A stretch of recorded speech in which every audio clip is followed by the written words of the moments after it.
we are actually, I think we should feel very fortunate that we are living in this era, and it's a digital revolution era of India, right? And hearing him actually was very nice because his is a government voice and it's very progressive, very progressive, and you will not, so it's encouraging as an entrepreneur. So anyhow, I asked one question. I was Neet Johan. I'd like to ask one more question. How many of you want to be entrepreneur after you graduate? Okay, if tomorrow ShopClues or Droom is coming to campus to hire, how many of you are going to say? It's a trick question. Okay, well, so guys, thing is, in the beginning, Mr. Madhur Kumar asked about, a couple of questions, and someone said motivation, someone said passion, and I think entrepreneurism is among the most lonely jobs on earth you do, but it is all about passion, it is all about obsession, it is all about eccentricity. Don't tell me Thomas Edison invented bulb in the first event. You all know that when the Wright brothers invented plane, there was a whole European Union, that time funding $550 million to something which can fly. And people will tell Wright brothers that you guys are crazy because it's only eagles which fly, it's only birds which fly, there's nothing else which can fly. And guess what? With zero amount of funding, but with a lot of passion and obsession, they proved that something can fly. And today it takes 3 hours to go to Chennai and 18 hours to go to New York versus maybe, I would say, with the oil transportation, maybe, almost 30 days to go from here to New York in a ship. And another thing I wanted to remind you, from the time human being invented the perfect round wheel to a wheel with a spoke, perfect round wheel to wheel with a spoke, how many years it took? 5,500 years. That much time it took us to evolve from a perfect round wheel which made transportation and a lot of other things easier to go to a wheel with a spoke. When you look back at the innovations, they all look, we take them for granted. If Thomas Edison had not invented the bulb, today we will be sitting in this room without a light, right? So my point is, innovation, the simple definition of innovation is what is possible now which was not previously possible, right? And something paves way for something else. I think, someone who paved way for me are the previous generation entrepreneur. Actually, I don't want to call them previous entrepreneurs, they are very active, but some other entrepreneurs who started before me. Thank you to Deep Kalra from Make My Trip. Thank you to Sandeep Aggarwal, and thank you to so many other failed attempts of entrepreneurism in digital India, which gave me courage to found ShopClues. I've spent majority of my adult life in Silicon Valley, came here in late 2011. We were the 35th entrant. ShopClues was the 35th entrant into Indian commerce. I had raised $1.95 million from 15 of my friends. A friend who went with me to business school gave me $50,000, his hard-earned money, and one angel investor, a typical full-fledged angel investor, gave me $600,000. And that time I remember Flipkart had raised $110 million, Snapdeal had $60 million, Fashion and You, $53 million. I don't have an answer. Sorry, Harish Vahal, but I still don't have an answer for that $53 million. But yeah, this is how the Indian e-commerce was, and I started as a 35th entrant. Within 6 months, we became 4th largest e-commerce company in India, a ranking which we maintain even today. And by then we had only spent half of the $1.95 million. And trust me, all other companies' name I mentioned, I think they used to spend $1 million per month only in TV advertisement. So why this could happen I would honestly not trying to put cold water on my own achievement, but I would say in our startups, it's better to be lucky than smart. So keep that lesson always. Okay, it's better to be lucky than smart. That being said, when I started ShopClues, every other e-commerce company was inventory-led model. They bought something for 10 rupees, sold it for 12 rupees, and they gave very liberal return policy. They offered cash on delivery. They spent wastefully on marketing. And I saw that as an opportunity. I said, the Walmart of India is not going to be Walmart Corporation. It's going to be an online company. And that online company is not going to be an inventory-led model. It has to be a marketplace. And a marketplace which can offer great selection, convenience, and pricing advantage because of economy of scale and economy of scope. And with that, we started with ShopClues. Another thing was India has 45 million small and medium businesses. 1/3 of them sell something for a living. They don't know English, they don't have deep pockets, they don't know technology, but they can source one product bigger and better than any of you can. And we became a platform for them. So if you want to buy a curtain from Panipat, you don't have to be in Panipat. If you want to buy a t-shirt from Tirupati, you don't have to be in Tirupati, and so on. So we created accessibility, we created a selection, we created a pricing advantage, very lean cost structure, and rest is the history. We could aggregate e-commerce at a scale which was not possible at an inventory-led model at that time. And today almost every e-commerce company in this country is a marketplace. So anyhow, that was my journey for ShopClues. And then in April 2014, I started Droom. I'm actually, first of all, very happy to share that within 27 months, Droom actually has become the 5th largest e-commerce company in India, independent of the category. So it's Amazon, Flipkart, Snapdeal, ShopClues, and Droom. So in terms of GMV, we are the 5th largest e-commerce company in India. Maybe touching 2,000 crore rupees by March of this year.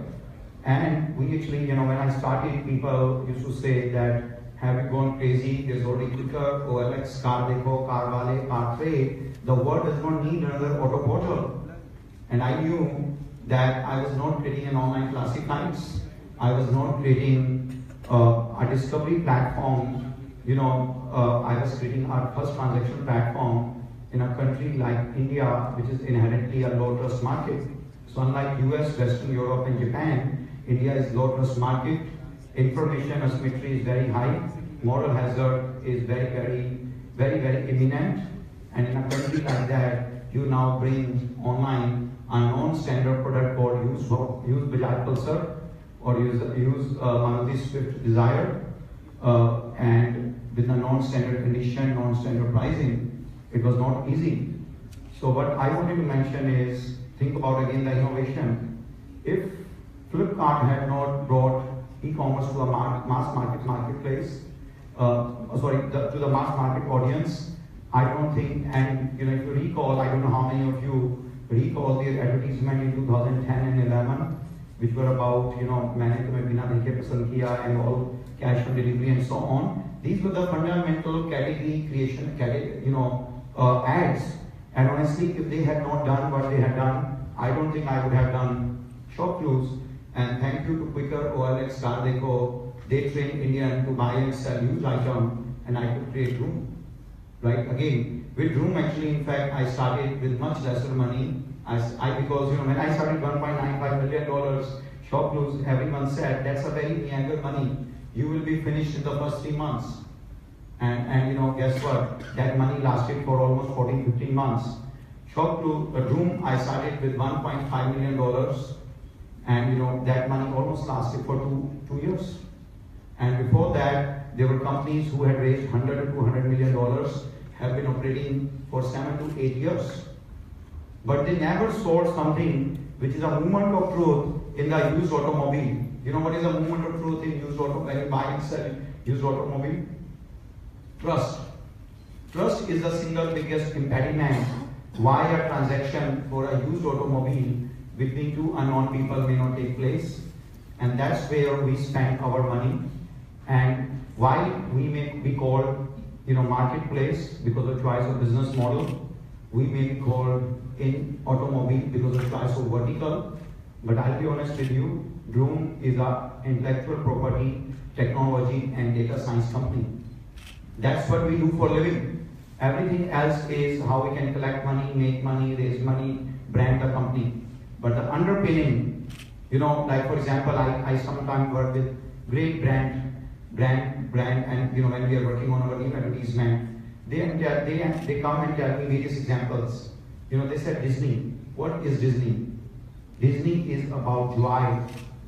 Coca-Cola is a carbonated drink, but it is about excitement and youthfulness, right? Same way I was just saying that a lot of companies of current era, they are not retail companies.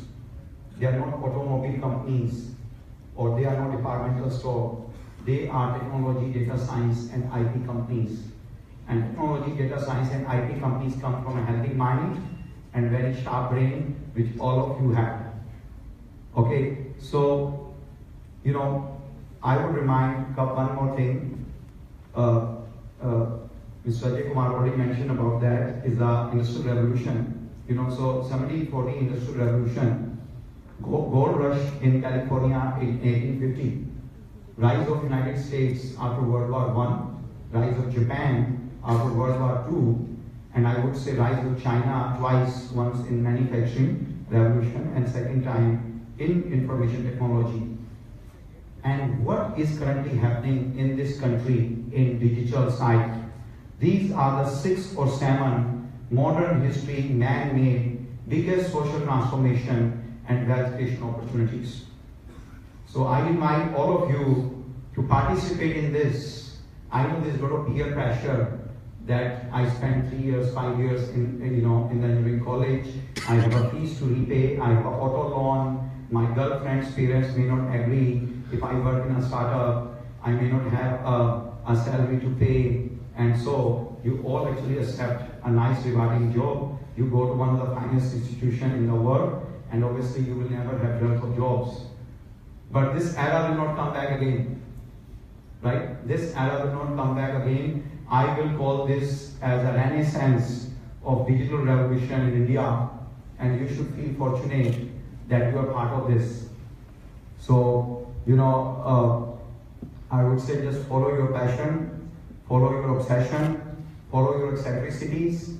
If you find a problem which other may see as a size of pebble or dirt, but you see as a size of mountain or a rock, you are now uniquely qualified to solve that problem, right? A lot of things, Steve Jobs had house, had only one chair, right? He was not less hospitable, right? But he saw a lot of things in terms of industrial design. Very simple thing. You look at the iPhone, there's only 1 or 2 buttons, right? They are in fact getting rid of those also. Although I'm very unhappy, they removed the audio jack, and you look for that cable which is depriving you from listening music. But my point is, he saw something a size of Mount Everest, which you don't even see as a pound of size of pebble, and he could create the world's smartest smartphone, which is not only the smartest, but it's probably the best looking too, right? So you all are part of the society. You all go to the payment institution. I'm sure you see the problems. Something can be relating to a problem which is maybe 1 degree apart from you, right? Why don't you why don't you get up, fold your sleeves, and solve that problem, right? But do not go into entrepreneurism just because it's glamorous, it is sexy, you can make money, and it's a cool thing to do right now.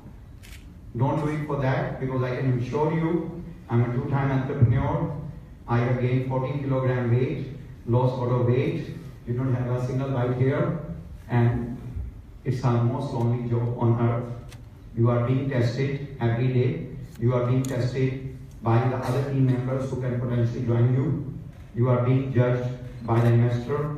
You are being judged by the vendors. You are being judged by the future partners. You are being judged by your siblings, your spouses, and your girlfriends, your boyfriends, your parents. So do this entrepreneurism only when you reach to a stage where you say the regret of not doing this will be bigger than anything I give up. So how many of you are there? There has to be an obsession, there has to be an eccentricity, and that means you will do it now, right? I think, Mr. Secretary mentioned about, the 2 times to grow the tree. One was 20 years back, one is now. I think he summed it so well. He summed it so well. So how many of you are going to plant the tree now? I see the numbers same, so obviously my speech is not effective and not motivational enough. Alright guys, maybe last part of okay. If I had studied with any one of you, I would have dropped out from the college because I don't want to reveal my scores while studying. But what you get in 1 year, I used to get that in 2-3 years together. Okay, let me just say, I was the middle of the pack student. Okay, I went to US in my early 20s. I was majority of my adult life I spent there, and I always wanted to be an entrepreneur. So when I was in front of mirror, when I was driving my car, when I was sleeping, I was dreaming about being an entrepreneur. But when I went to US, I realized I have $250,000 education loan to pay for my MBA. And then when I was paying that loan, my wife told me that we are pregnant. And when things started getting better, she told me that she wants to raise a baby rather than working. So I found a job which could pay for 2 people and the lifestyle does not go down. And then I said, now I'm going to do something. And then I realized that we have been in the United States for 10 years. I still don't have a green card. So let me just stay where I'm working. Right? And I realized one day that I was in my mid-30s, and for 10 years I wanted to be an entrepreneur, and I'm still not one. So on Father's Day on 2011, I gave a gift to myself. I decided to give up my day job, and my day job was not ordinary. I was on the top 3 Wall Street analysts globally. I got paid $1 million, lived on the cliff on the hills in Mission Hills in Silicon Valley, drove very fancy cars, used to be on CNBC, Fox and ABC News probably 15 times per week. And all of a sudden, I bought a MacBook Air 11-inch, called my boss that I'm not coming from tomorrow, and started ShopClues. Okay, so the plant you have to grow has to come today. So the plant you have to grow comes today, and Mr. Secretary from Information Technology is so right. This era is not going to come. And very progressive people are actually enabling, but they cannot enable your obsession. They cannot enable your passion. They cannot enable something you see as a size of Mount Everest, which others don't even see as a pebble. And you know why the size of Mount Everest is important? Because then only you can solve it. If I see a pebble, I don't see a crater in it. I don't see different colors in it. I just see it as a pebble. But when you see something as the size of Mount Everest, you see the waterfall, you see the glacier, you see the jungle, you see the water, and you can solve it. So my point is, if you have, each one of you, I'm sure, feel very passionate about something, or see a fiction, see an opportunity, deal with ShopClues or Droom with any other company, and see how horrible job we do, and that creates a new opportunity. Right? And that is an opportunity in terms of accessibility of capital, in terms of accessibility of people like me and thousands others, and accessibility to this such a dignitary contingent on the dais. This was not possible 15-20 years back. So I would say solve your for your sleeves and do it. This era will not come. And just one last thing for money. Although money is never a reason, in my view, you become an entrepreneur. But just let me give you one data point. In last 22 years of internet, from the time internet became publicly available in 1994 in the United States has created $2.4 trillion in new wealth, which is a market capitalization of Google, Yahoo, Amazon, Facebook, LinkedIn, you name it. 2.4 trillion. 100% of these 2.4 trillion has been created by the first generation entrepreneurs who were not born with a silver spoon in their mouth, but they all chose cerebral career, while half of them dropped out from their undergrad, like Mark Zuckerberg, like Steve Jobs, like Bill Gates. But 100% of them have one thing common. They chose cerebral as a career. They all came from a typical middle class family. They all was a first generation entrepreneur. Look at the example of China. China has created roughly $800 billion in new wealth, all created by someone, you know, Jack Ma. His words are very famous, that 23 people were called for when KFC came to China for an interview. He was the only one who did not get selected. I'm sure he can probably write a $5 million check to KFC for thanking them for not hiring him. Okay, so when Droom comes here on this campus and we don't hire you, that's a good news, okay? It's not a bad news. So India, I landed here in August 2011. The combined market cap of public and private company was 2 billion. This was a market cap of Make My Trip, Naukri.com, Flipkart, Snapdeal, and any other company. It was roughly 2 billion. Today, while you have read a lot of articles about many companies being devalued because of mark-to-market concept by some of their investors, but these are the just cycles. Today, India has created $35 billion in new wealth from digital economy. And what are the things common? It's created by someone who is a first generation entrepreneur. It's created by someone who was not born with a silver spoon in their mouth. It was created by someone who chose cerebral as a career, right? They went for education, right? So that is an opportunity for you guys. That is an opportunity. I go to a lot of institutions. I'm seeing the budding revolution of entrepreneurism. And we all come here. We are not doing a lip service by telling you that this is the right era. Trust me, this is the right era. If someone like me who barely got 60% score in 12 can create two largest marketplaces in India, you are 200 times better than me. So please get up and follow your passion. This era will not come. Thank you.